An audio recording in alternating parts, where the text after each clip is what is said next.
Здравствуйте, дорогие телезрители, с вами снова передача «За чашечкой кофе». Мы закрыли арку с государственными деятелями, перешли более к творческой профессии. Сегодня у нас Тимур Ломия, архитектор. Здравствуйте. Как у вас дела, как настроение? Переменным успехом. Нормально. Хорошо. Можно вот чуть-чуть о профессии рассказать? Что такое архитектор? Архитектор, это вопрос интересный. Например, в Абхазии считают, что архитектор это тот, кто просто проектирует любого вида здания, как бы, да. Для меня архитектор это человек, как, наверное, это одна из немногих профессий, которая связана и с творчеством, и с точными науками. Но архитектор все-таки, на мой взгляд, это человек, который создает действительно уникальные здания в одном экземпляре, как скульптор создает, допустим, свои произведения, под определенную семью или человека, под их запросы, предпочтения, что для их удобства и так далее. Ну, а многие у нас любят заказывать такие необычные дома. Или как к вам приходят? Я хочу дом под мои условия. Да, с каждым годом все чаще. На самом деле, в 2010 году, когда я приехал после учебы, все, на самом деле, в этом плане было все плачевно. Люди просто элементарно не понимали, что это за профессия. Меня спрашивали, что это такое архитектор. Что-то вроде, зачем это нужно, зачем мне эти бумажки, я и сам могу спроектировать все. Ну и, соответственно, в архитектуре все было тоже плачевно в плане эстетического восприятия, да. То есть люди смешивали пытались сделать какую-то классику, псевдо, смешивая какие-то разные стили. Сейчас все намного лучше стало, все. На самом деле у нас, на мой взгляд, наш народ очень быстро адаптируется и очень быстро развивается. Ну и, соответственно, способствует этому интернет, Инстаграм, тот же Пинтерест и так далее. Люди видят, и я в полной уверенности, вот это лично мое мнение, что у нас, например, люди чаще всего, в большинстве своем, с хорошим вкусом. Поэтому им легче все-таки, когда касается каких-то вещей эстетических, они быстро адаптируются, понимают, что хорошо, что плохо. Некоторые даже в данное время есть даже примеры, когда люди сами себе создают уже, вот как я рассказывал, Уже более современное. более современное, да, и стараются как-то делают, в голове, наверное, складывают какие-то коллажи из двух картинок, там, я не знаю, каких-то разных стилей, которые им нравятся, и пытаются что-то делать сами. То есть уровень растет. А можете рассказать, где вы учились и трудно ли вам было? Да, учился я поступил в 2004 году, тогда еще в Ростовскую государственную академию архитектуры и искусства. В итоге когда я заканчивал в 2010 году, это был уже институт институт архитектуры при Южном федеральном университете. Учиться, сказать, что было сложно, ничего не сказать. Со мной поступали несколько ребят из Абхазии, которые, то есть, провалили первую же сессию. Первые 2-3 года это просто тяжко. Если ты учишься действительно, то есть если человек поступает действительно, который хочет и любит, и ему нравится эта профессия, он пройдет этот сложный этап. Мне кажется, это даже специально сделано для того, чтобы отсеивать таких людей. Потому что про первые 2 года можно о сне вообще забыть, в принципе. То есть ночные проекты и так далее. То есть, там слезные письма родителям: заберите меня, ничего не хочу и так далее. Да, нелегко. Вот какой предмет прям очень сложный был? Ну, у нас в институте говорили, если ты сдал сопромат, можно идти жениться. Сопротивление материала, теоретическая механика – это самое сложное, на мой взгляд. Вот вы начали эту тему, начали работу в Абхазии. Что вот первая трудность, с которой вы столкнулись, и, возможно, до сих пор она есть? Первая трудность. Ну, наверное, то, о чем мы выше говорили, это вот сначала это было непонимание людей. То есть надо было, да и в принципе и сейчас мы этим занимаемся, мы пытаемся, так сказать, обучать людей тому, что хорошо, что плохо, как можно делать, как нельзя. Вот первое время вот насчет этого было очень сложно. Люди просто то есть не понимали какое-то свое понимание архитектуры.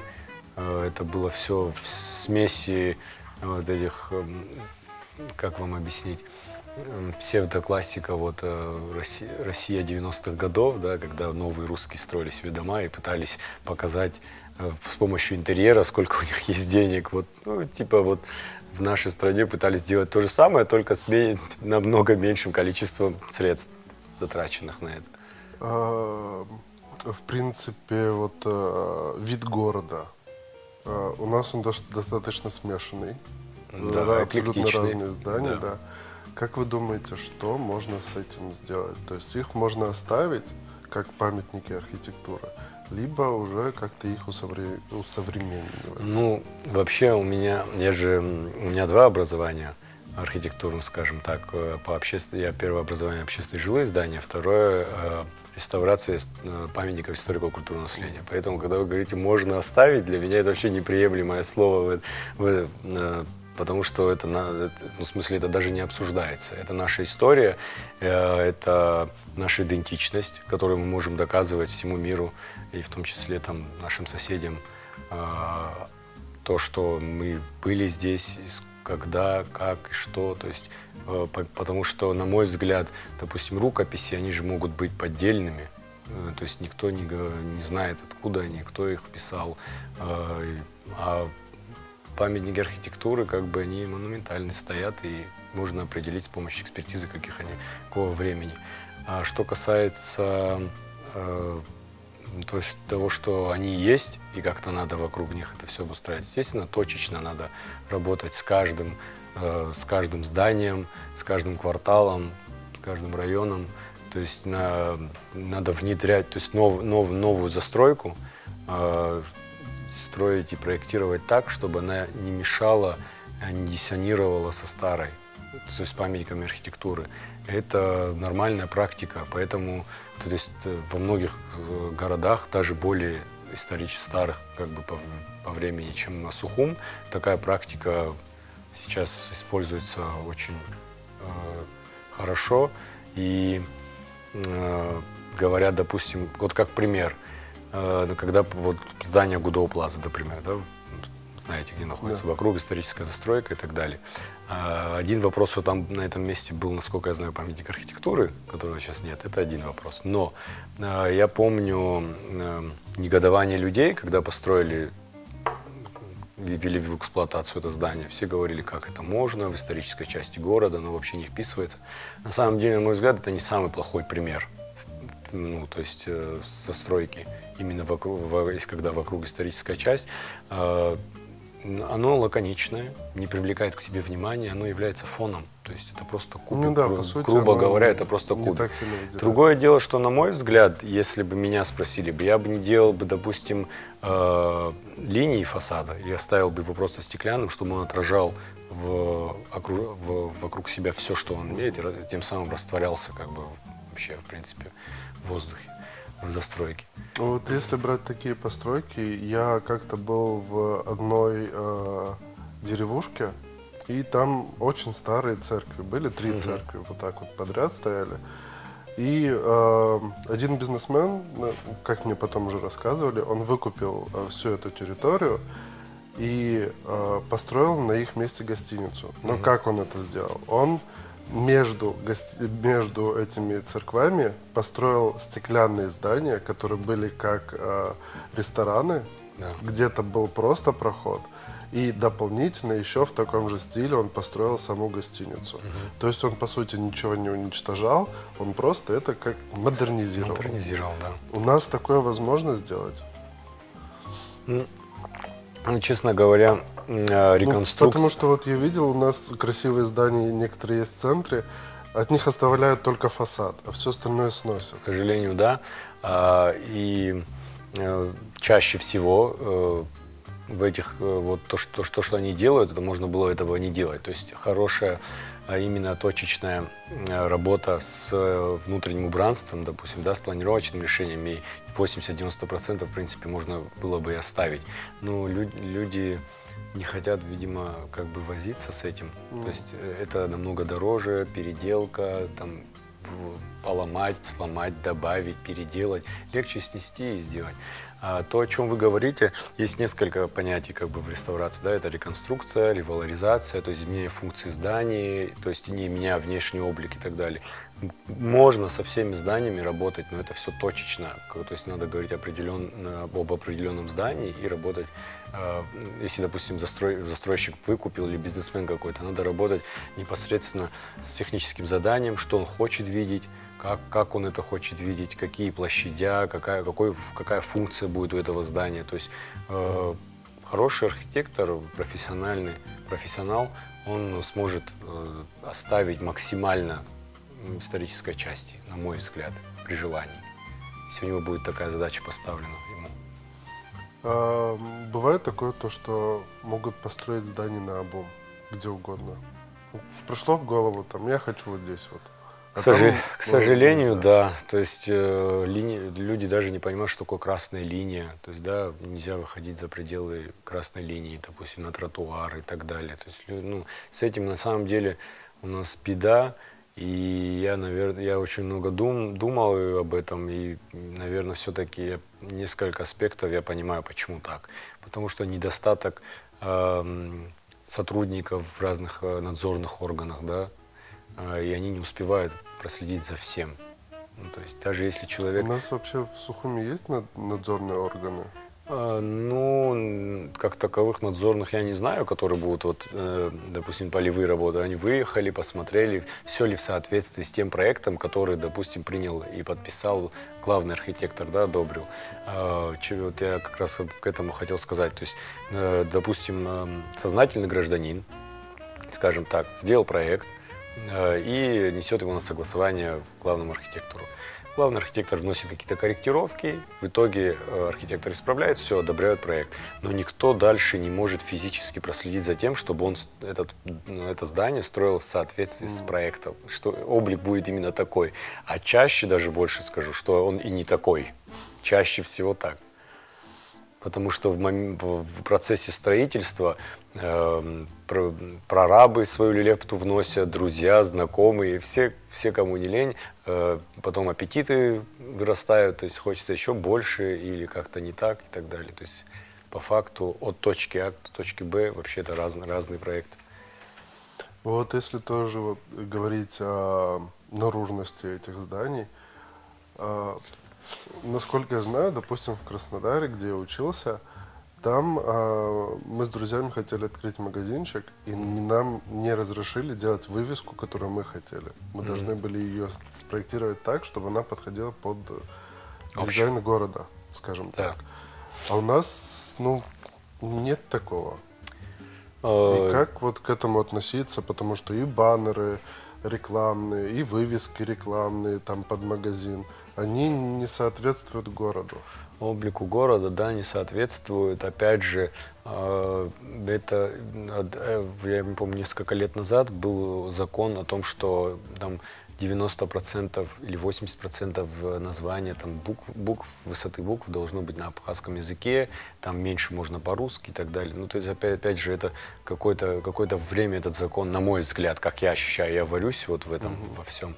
Он там, ну, как-то 2 года пытались, по-моему, за этим следить, а сейчас, по-моему, все опять вернулось на круги своя, и как бы все. Ну, это опять же, вот, но если говорить об эстетической части, как бы, да, опять же, если, представляете, да, если я говорю, что нехватка людей, которые могут следить за зданиями, которых там строятся там десятки, да, в Сухуми, а теперь представьте, следить за каждой вывеской, которая в Сухуми, допустим, или где-то по Абхазии, это сколько людей надо, в принципе, да. Поэтому, я думаю, ну, может быть, и хотели бы. Вот у нас, по-моему, есть отдел в администрации, который занимается непосредственно вот этими делами. Я думаю, может, они и хотели бы, может, они что-то, ну, как бы, я уверен, что они что-то делают, да, где видят, пытаются откорректировать и так далее, но мне кажется, на мой взгляд, их не хватает просто физически на Ну, у всех. нас такие люди, то, что, ну, что ты говоришь, нет, я буду делать. это Опять так. же, да, законодательно это все как-то не подкреплено, как-то это все размыто, и даже если бы они хотели бы, да, у них нет законодательной базы, чтобы вот такие детальные моменты обсуждать. То есть есть какие-то общие понятия, она должна быть вот такая, вот такого размера и так далее. А об эстетике уже никто там ничего не говорится. То есть, ну, это, не знаю, какие-то надо создавать, наверное, какие-то, как вот в Европе, такие союз, ну, то есть помимо главного архитектора, ну, у нас тоже есть когда строительность, по-моему, там как-то называется совет, который решает, как бы, какие можно здания, какие не надо, совет выносит, то есть не коллегиально решается не один человек, главный архитектор года, потому что, ну, вы же понимаете, один человек, у каждого человека свое мнение, какой бы там он, кто бы он ни был, не архитектор, не архитектор или очень хороший архитектор, у всех разное мнение, в вкусах не поспоришь, как говорится. Поэтому создаются такие советы, на которые решаются коллегиально. У вас есть какие-нибудь проекты, которые вы бы хотели сделать в городе? Какие Ну, именно? здание построить в городе, допустим. И в каком месте? Какое место Ну, вам нравится?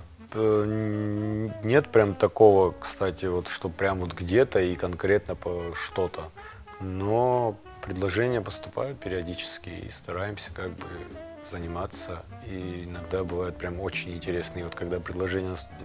Обычно это бывает скорее у меня так, когда приходит заказчик, застройщик, там, мы выезжаем на объект, и он мне говорит функцию здания, вообще что, для чего, как и так далее. И я уже скорее зажигаюсь именно на самом объекте. То есть мне это либо это мне близко, либо я заинтересовываюсь, и что-то сразу приходит. Либо вообще, в принципе, я считаю, что это именно так должно быть. Так должно происходить, потому что все-таки творческая профессия. Не так, чтобы к тебе обратились, ты архитектор, и даже если тебе вот, ну, прям ты не зажегся, но ты все равно берешь из этого, да, чтобы лишь бы что-то сделать, как бы, да, там у каждого свои, там, может заработать деньги и так далее. Я считаю, что не так должно быть. Ну, это как и в любой творческой профессии, наверное. Да. Меня как-то хотели загрузить детской передачей, а я, если честно, детей вообще никак не люблю. Зато честно. Да, и 2-3 передачи попытался сделать, у меня не получилось, и, Да. естественно, я отказался. Если говорить о работе, сколько у вас людей в команде?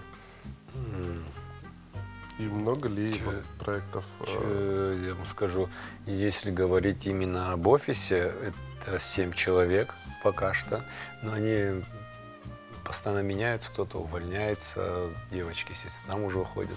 Но мы сейчас собираемся расширяться. А что касается, у нас еще есть строительный отдел, прорабы, начальник строительного То отдела. есть вы еще и строите? Да, мы объясню, почему это так. Мы пришли к этому, потому что долгие годы мы проектировали, и вот то, о чем мы выше говорили, все проекты воплощались либо не в том виде, либо вообще как бы не воплощались.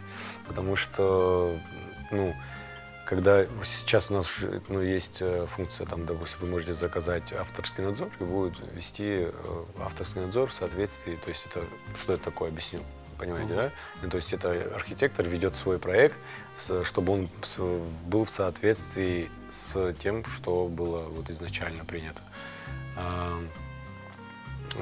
Мы открыли строительный отдел лишь для того, чтобы наши проекты не оставались на бумаге.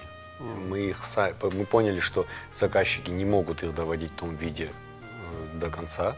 Мы решили сами этим заняться. То есть мы можем от нуля спроектировать, ввести, построить под ключ. Ну, то есть вот весь спектр услуг, который связан с созданием, со строительством. Да, мы можем полностью все. Это прям очень круто, потому что мало кто, ну, вы, наверное, первые, которые именно так работают. Стараемся, чтобы людям было удобно, и как ни странно, вначале мы очень сомневались, что это как бы все получится. Сейчас тоже много проблем есть, мы их решаем, мы постоянно находимся в поиске чего-то нового, мы постоянно учимся, развиваемся. То есть, Мы не стараемся не стоять на месте, новые технологии и так далее. Были ли у вас настолько сложные проекты, что вот просто не получилось? Нет, такого не бывает. Это даже вызов для меня. Ну, мне нравится, когда не получается. Я к этому отношусь как к головоломке. Мне интересно, ну, вот когда что-то идет не просто, когда участок неровный. То есть чаще всего, чтобы вы понимали, я не люблю и не берусь за заказы, где ровный квадратный участок. Вот у нас принято, типа, чтобы все было ровно.